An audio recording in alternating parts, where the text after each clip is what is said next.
Hemos vuelto nuevamente para estar con ustedes en esta semana de conversación. Queremos darles una cariñosa bienvenida, en realidad, a quienes nos siguen en las redes sociales.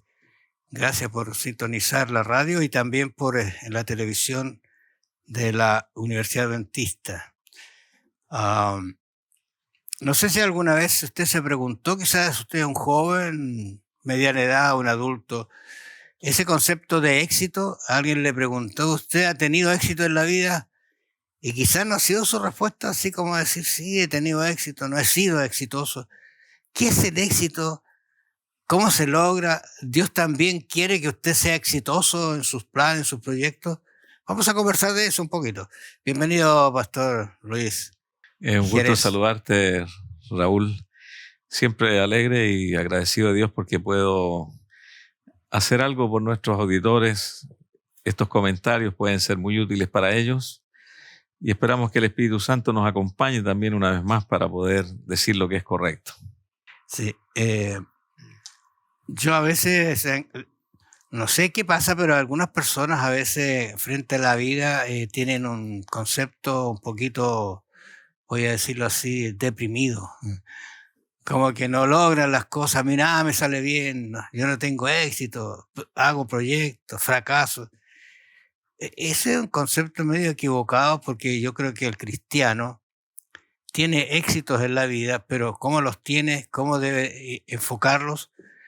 Acá dice en Colosenses 2:23, y todo lo que hagan, dice, todo lo que hagan, háganlo con todo el corazón. O sea, pónganle el empeño, el empuje, ¿no es cierto? El ánimo, el deseo, dice, como para el Señor. O sea, es un enfoque distinto, porque ¿qué te pasaría si tú tienes éxito y te pierdes lo más grande que es la vida eterna, por ejemplo, la salvación? Bueno, creemos que el éxito mayor que podemos nosotros aspirar es el éxito de alcanzar la eternidad a través de la sangre y la fe en Jesucristo, porque eso es lo único que va a permanecer. Pero en la tierra hay muchos ministerios, muchos dones, muchas operaciones, dice la Biblia. Hay muchas profesiones, muchas tareas que pueden ser exitosas. A usted le puede ir bien como, por ejemplo, un agricultor exitoso, puede irle bien a un escritor exitoso, puede irle bien a usted, por ejemplo, alguien que se dedica a la pesca, como los apóstoles, o alguien que se dedica, por ejemplo, a reparar máquinas. Hay tantas profesiones, pero este texto abarca todo. Nosotros podemos tener un trabajo para sobrevivir. Tenemos una misión de poder mantener nuestra familia y vivir. Dios nos puede bendecir, pero nunca nos olvidemos que ese éxito no puede estar separado del camino hacia el cielo, que es el camino de Cristo. Ahora la idea de nuestra conversación va a estar en torno a cómo planificar para tener éxito. Porque si uno se dedica a pensar, ya tengo mis años, ya no logré nada, estoy fracasado, va mal. Porque aún así puede tener algunas aspiraciones a tener algo, pero estamos hablando quizás de un joven, alguien que en esos 40 años de la existencia de la persona que es fructífera, trabaja, estudia, todas las cosas, ¿cómo planificar tener éxito? Estamos nosotros hablándole a los jóvenes que son cristianos mayormente, o a los auditores que tienen algún interés en la Biblia y en las cosas de Dios. Y si alguno es joven y todavía está estudiando o va a empezar a trabajar recién, o está recién trabajando, el consejo bíblico, el que está ahí en Eclesiastés, uno tiene que poner a Dios en primer lugar. Está emprendiendo una vida, no sabe el joven como tampoco nosotros sabíamos qué iba a pasar en el futuro, pero la Biblia dice aquí en Eclesiastés 12:1, acuérdate de tu Creador en los días de tu juventud. Quiero leer hasta allí nomás porque Dios espera dirigir nuestra vida y a Dios le encanta darle éxito a todos sus hijos, que les vaya bien. Esa expresión está allí en el libro de Deuteronomio, para que te vaya bien, para que tengas largos días, para que seas prosperado en todas las cosas. O sea, a Dios le gusta el éxito, Dios no está en contra, pero ese éxito tiene que estar conectado a la fe. Ahora, habíamos conversado algo de Jacob, ¿tú recuerdas? Sí. En el capítulo 28 de Génesis, cuando él va desprovisto de todo en realidad, porque salió muy mal de la casa. No salió con la herencia, no salió con un cargamento, sino se fue para llegar a, ¿no es cierto?, lograr llegar allá donde el pariente. Pero él dice, e hizo voto Jacob diciendo, y aquí está, ¿no es cierto?, la planificación del éxito de poner a Dios en primer lugar. Si fuere Dios conmigo, ¿cómo Dios no va a querer estar contigo? ¿No es cierto?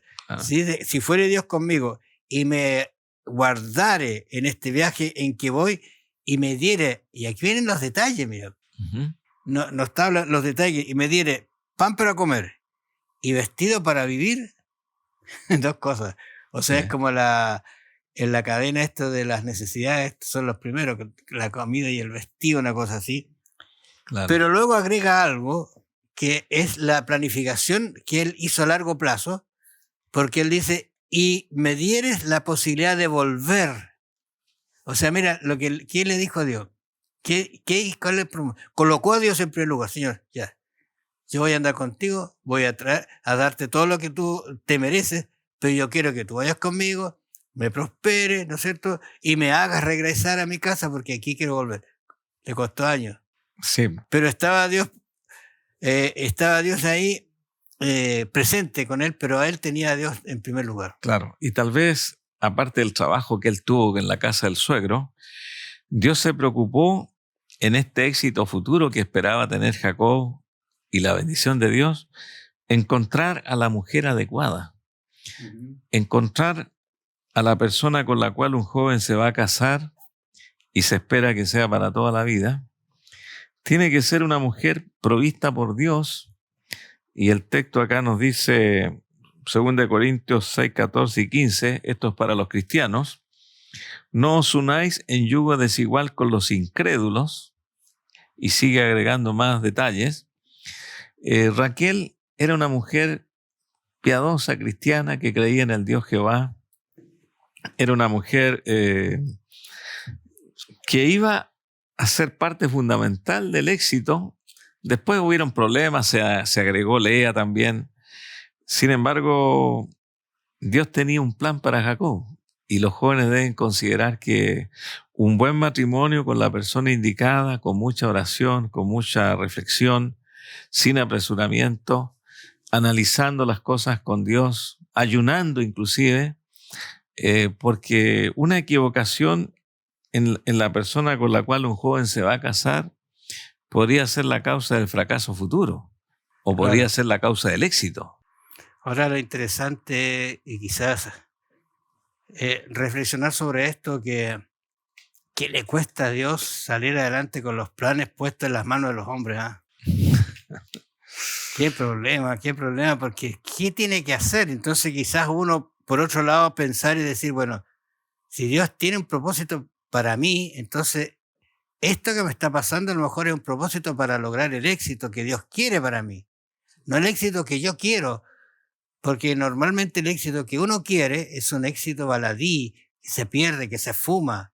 Por ejemplo, tú tienes una casa, tienes un auto, ¿no es cierto?, tienes un terreno y de repente te das cuenta que vino el viento, se llevó la casa, qué sé yo, se pierde todo de un día para otro así, ¿y qué te queda? Entonces, esa es la idea de la planificación del éxito, ¿no es cierto?, mirada desde el punto de vista divino. Dios quiere hacer algo contigo, conmigo, con los que están escuchando, pero dejémosle que actúe. No impidamos que se pueda producir o realizar el éxito que en realidad nosotros deberíamos tener con la ayuda del Señor, ¿no es cierto?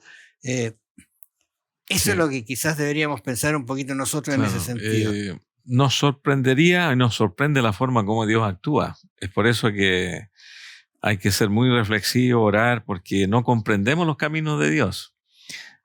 Y estar atento significa estar en oración, porque a veces nos pasan cosas que son el pie fundamental para el éxito y no nos damos cuenta.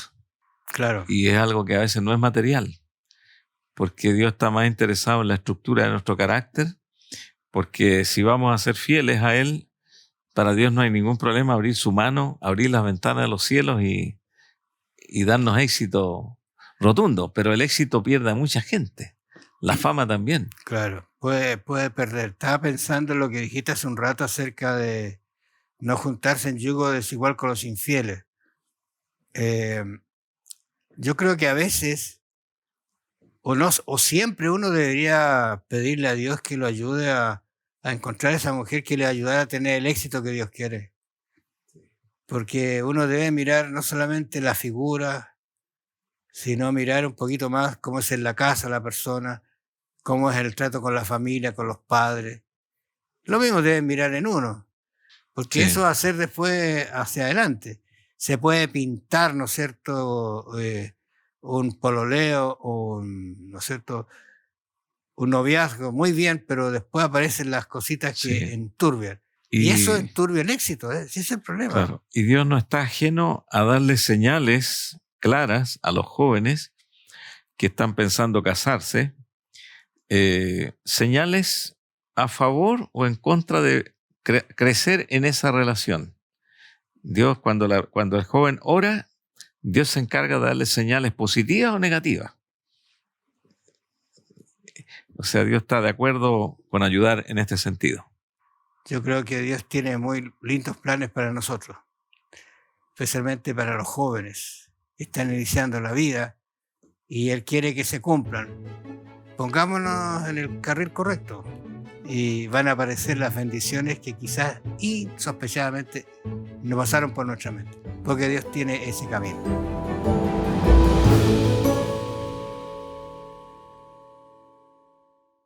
Bueno, seguimos conversando de este tema de lo que es el éxito, cómo planificar el éxito. El éxito es algo que uno lo desea, lo aspira, pero hay algo y algunos ítems que son bien importantes, como es el trabajo, por ejemplo. En la vida Dios nos presenta, y de hecho cuando uno va a Génesis, se encuentra que Dios, en la administración que quiere hacer con Adán y Eva, ellos no han pecado. Estaba todo el jardín listo, preparado, maravillosamente hermoso, ideal para ellos. Y entre las recomendaciones que Dios le da trabajo. Sí, precisamente porque Dios creó al ser humano con energía, con músculos, con capacidad de pensar, de planificar. Adán era un sobredotado, recién salido de las manos de Dios, y no estaba él para estar ocioso, caminar y pasear, mirar todo, no. Él estaba para hacer cosas. Tenía fuerza en sus manos, en sus piernas, y tenía mucho que hacer. Dios le dejó tareas allí maravillosas para hacer en el Edén. Y el trabajo después del pecado, también siguió el trabajo como un salvaguardia para la ociosidad, para los malos pensamientos.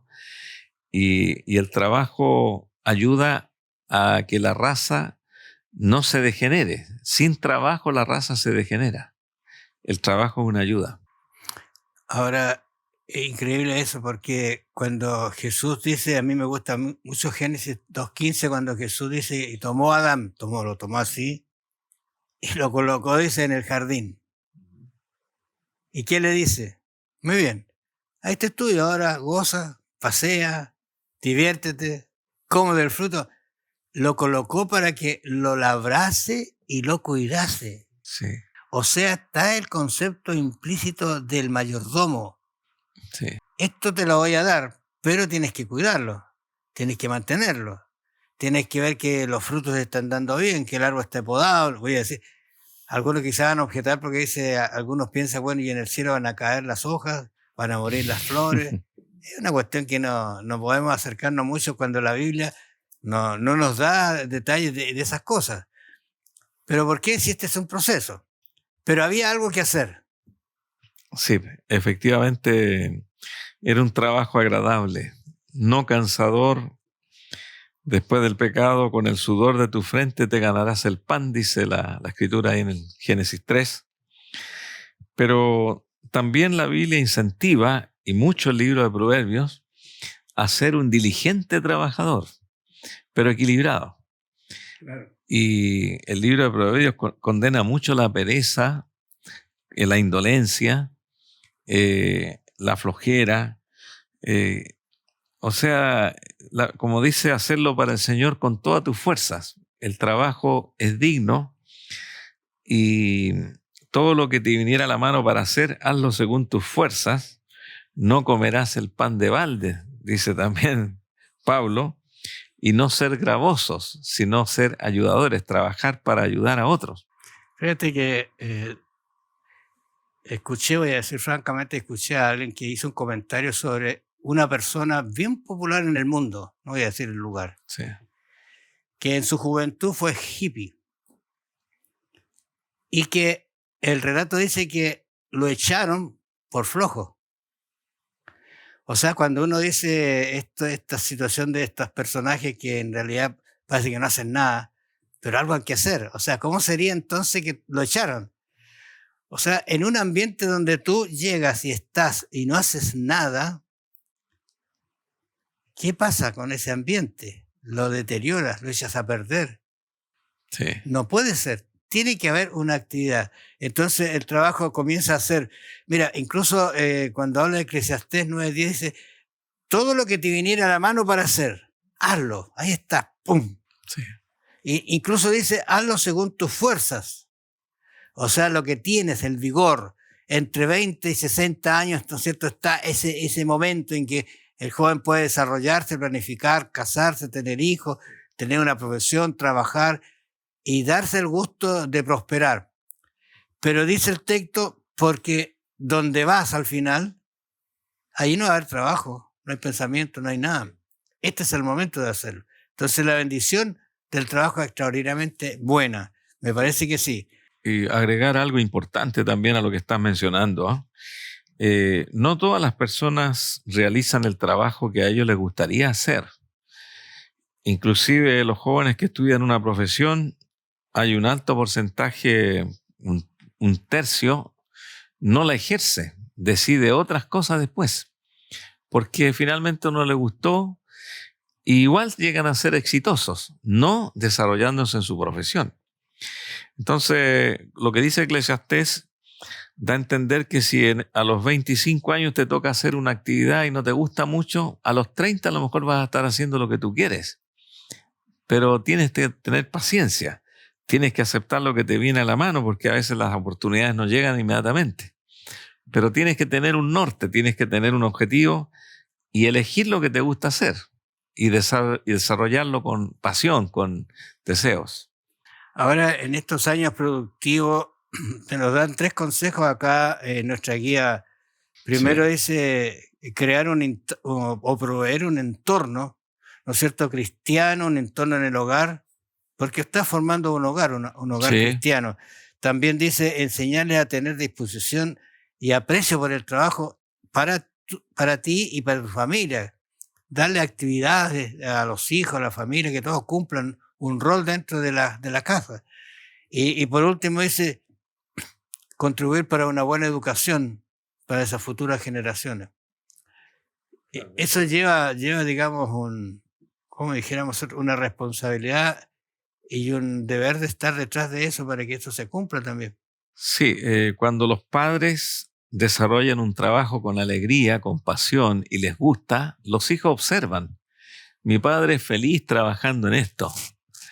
A mí me gustaría hacer lo mismo. Muchos hijos siguen el camino de sus padres, hay otros que no.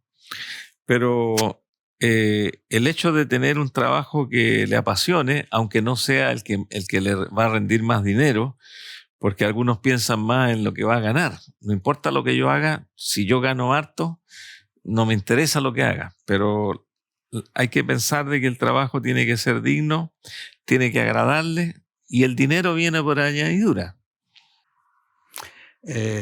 Normalmente en esta época, a veces, casi la mayoría de las veces, no solamente el proveedor es el padre, Sí. la mujer también lo es. Y claro, ahí se produce un efecto medio extraño porque desaparece La figura hogareña de la mujer. de la mujer en la casa, ¿no es Sí. cierto? Complicado, pero el mundo nos ha dado una exigencia, la verdad, que para estar viviendo se necesita tener una actividad y ser provechoso en esa actividad.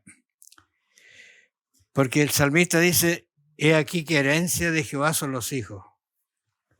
Herencia de Jehová. Aquí hay algo cosa que... de estima el fruto del vientre, ¿no es cierto? Sí, tú has tocado un tema muy delicado que tiene muchos comentarios y muchas posiciones.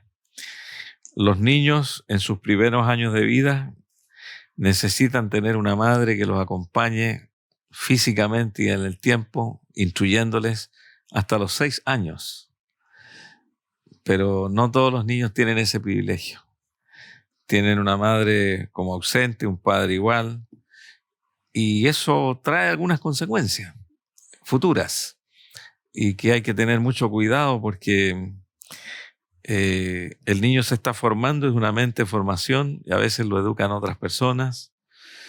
Hay una ausencia y es un tema para estudiarlo y tomar una decisión. Los padres tienen que tomar una decisión porque las generaciones modernas que no son cristianas están formando niños que no tienen un concepto de familia, se sienten solos, etc. Yo creo que tener ese cuidado. Yo creo que ese tema hay que reflexionarlo en forma personal, especialmente los jóvenes que están formando, están entrando en esta etapa de la etapa activa. Sí. Para no sembrar algo que después nos va a doler. Dios ha hecho y ha dado directrices sobre eso.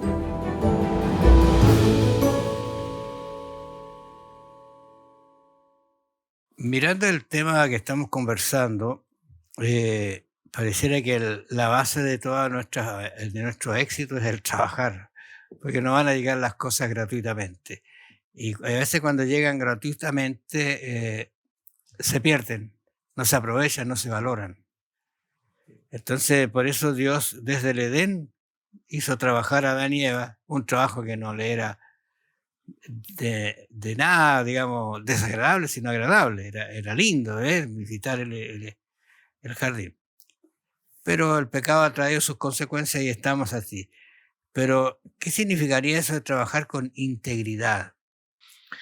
Bueno, estaba pensando en José, como la lección toca este tema de José, y también nuestra propia experiencia. Las personas antiguas o de más años empezaron a trabajar a los 7 años. Mi padre siempre me decía, yo empecé a los 7 años a trabajar. A los 8 manejaba el arado porque era de campo. Y varios que yo conozco de esa época, yo empecé a los 10 años, 9 años. A mí me tocó empezar a los 14 años ya a trabajar y estudiar. Y hay otros que empiezan más tarde, pero haciendo cosas que nunca nos pagaban. Trabajábamos por la comida nomás. En ese tiempo no se les pagaba a los hijos lo que hacían, ni nada. Pero pensando en José, que estaba haciendo un trabajo que tal vez no era el que él esperaba realizar, no estaba en los planes de José ser un esclavo,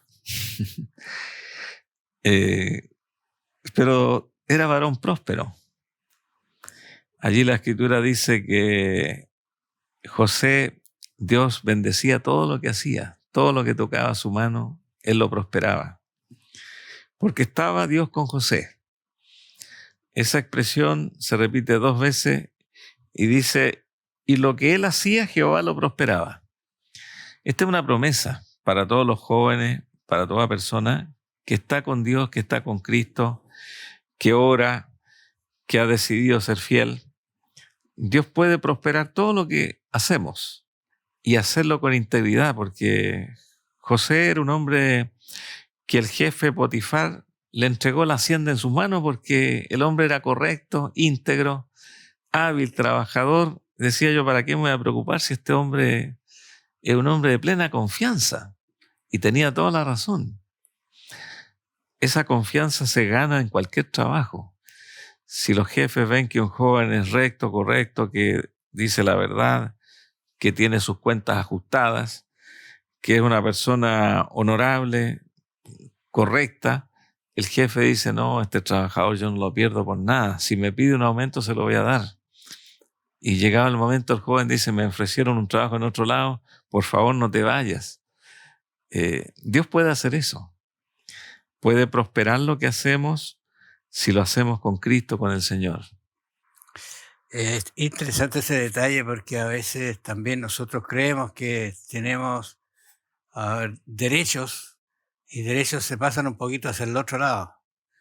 Mis derechos, ¿no es cierto? Pero estaba pensando en el caso de José, que es un caso tan recurrente. Alguien podría decir, no, estas son historias utópicas que no se dan en la vida real. No, sí se dan. A otro nivel quizás, pero se dan. Ahora, ¿qué hacía José? Voy a hacer algunas cosas que la Biblia no lo dice. ¿Qué hacía José? ¿A qué hora se levantaba? ¿A qué hora se acostaba? Estaba todo el día laborando, no tenía descanso. ¿Qué es lo que hacía? No sabemos, pero hay una cosa que tú lo mencionaste que aparece 2 veces, que Dios lo prosperaba. O sea, si iba a hacer el aseo, ¿no es cierto?, en la pieza, en los salones, porque recuerda tú que las casas de esta gente eran muy grandes. Sí. Pero dice el detalle de José que él trabajaba en la casa y afuera. Por lo tanto, él no solamente hacía él el trabajo, sino tenía, al parecer, gente que él manejaba. Era mayordomo. Era mayordomo, el hombre de la casa, voy a decir así. Sí. Entonces, esto lo hacía con mucha sabiduría porque Dios estaba con él. Claro, y otra cosa que estas historias, no, como tú decías, no son alegorías o narrativas anteriores bíblicas y que no se cumplen. Yo he conocido muchos casos.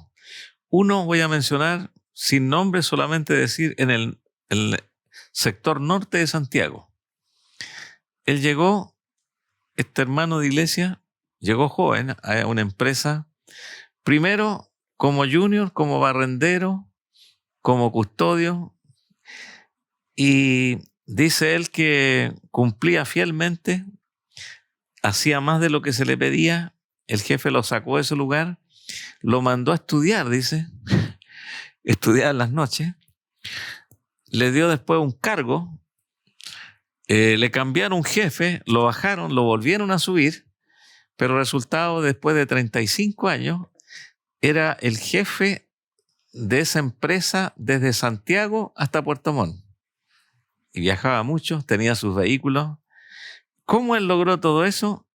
Dice, porque llegué a ser íntegro, Dios me bendecía, me salían bien las cosas, los planes, y Dios lo usaba, porque la empresa tenía confianza y ganaba mucho dinero después. Y él me decía siempre, yo empecé ahí, pero Dios me fue levantando, hubieron jefes que me tiraron para abajo, pero Dios no lo permitía, luego me subían a otro puesto.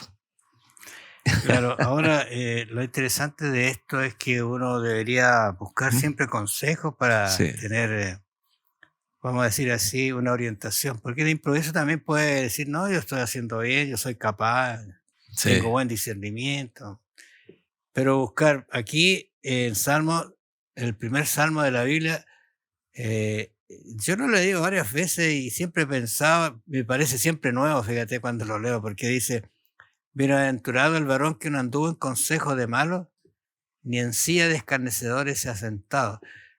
A mí me es muy amplio este concepto, o sea, es muy delicado, muy sensible. ¿Será que nunca me sentaba a platicar con alguien que es incorrecto, voy a decir así? Claro, yo creo, Raúl, que este texto que tú has mencionado da a entender el carácter de una persona. Y esa persona que está reflejada en el Salmo 1 es una persona de confianza para cualquier otro empresario o para cualquier otra persona.